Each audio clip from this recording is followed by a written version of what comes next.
অবশেষে ব্রাজিল ভক্তদের অপেক্ষার অবসান হচ্ছে। স্কটল্যান্ডের বিপক্ষে মাঠে নামছেন সেলেসাও সুপারস্টার নেইমার। সবশেষ 2023 সালের অক্টোবরে লাতিন আমেরিকা অঞ্চলের বিশ্বকাপ বাছাই পর্বে উরুগুয়ের বিপক্ষে মাঠে নেমেছিলেন তিনি।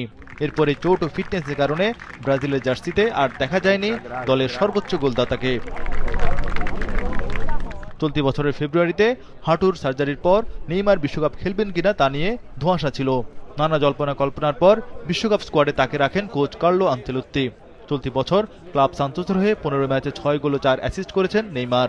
এবার স্কটল্যান্ডের বিপক্ষে গুরুত্বপূর্ণ ম্যাচে ব্রাজিলের একাদশে ফিরছেন তিনি।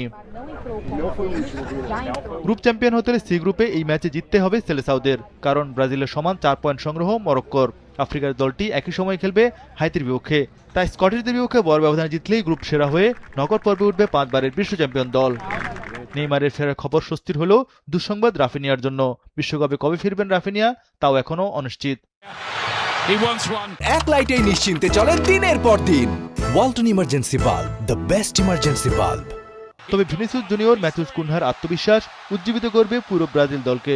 প্রতিপক্ষ স্কটল্যান্ড ফিফা বিশ্বকাপে এসেছে দীর্ঘ 18 বছর পর। সবশেষ 1998 সালে গ্রুপ পর্বেও তাদের মুখোমুখি হয়েছিল ব্রাজিল। সেলেসাওদের জন্য সুখবর বিশ্বকাপ মুখোমুখি লড়াইয়ে। 1974, 82, 90 ও 98 চারবারের দেখা স্কটল্যান্ডের বিপক্ষে 3টিতে জয় ও একটি ড্রয়ের নজির রয়েছে ব্রাজিলের। অর্থাৎ বিশ্বকাপ ইতিহাসে ব্রাজিলকে হারাতে পারেনি স্কটিশরা। এবার আসরের প্রথম ম্যাচে অনেকটা ছন্ন ছাড়া ছিল ব্রাজিল। মরক্কোর সঙ্গে ড্র করে মন ভরাতে পারেনি সমর্থকদের। পরের ম্যাচে হাইতির বিপক্ষে ব্রাজিলকে দেখা গেছে পুরনো ছন্দে। ভিনির সঙ্গে কুনহা, এন্দ্রিক, দানিলো, ফ্যাবিনহো, মার্কুইনহোস প্রত্যেকেই নিজেদের সেরাটা উজাড় করে দেন।